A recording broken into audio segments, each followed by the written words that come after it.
কিরে রিয়া, এখনো ঘুমাবি? কটা বাজে জানিস? কটা? কটা? 10টা বাজতে যায়। প্রত্যেকবার সানডেতে তুই বলিস 10টা বাজে 10টা বাজে, তা রবিবার বলে এখনো 10টা অবধি ঘুমাতে হবে? আর উঠে দেখি 9টা বাজে। তোর সব ঢপে 10টা বাজে। এ দেখো কটা বাজে, দেখো 9টা 52, আর এখনো ঘুমাচ্ছি। তুই আবার ভিডিও করছিস, লোককে জানাচ্ছিস। হ্যাঁ, লোক জানো তুই কটা পর্যন্ত ঘুমাস।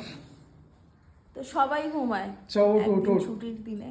চ, টিফিন করবি, চ নিচে। এখনো 52 হয়েছে বললি তো একটু বাকি আমি আছে ফিরে সময়। দেখছি এখনো পর্যন্ত ঘুমাচ্ছে।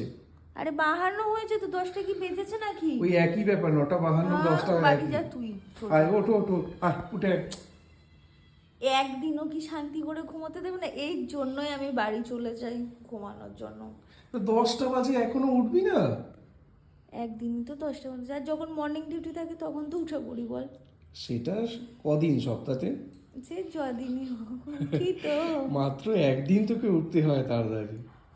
আয় উঠে আয়। আর যদি নাইট করি, নাইট ডিউটি থাকে। আচ্ছা ঠিক আছে, আয় উঠে আয়, টিফিন করবি আয়। উঠে আয় রে। 5 মিনিট পর যাচ্ছি, তুই যা। আচ্ছা আয় তাড়াতাড়ি আয়। হুম।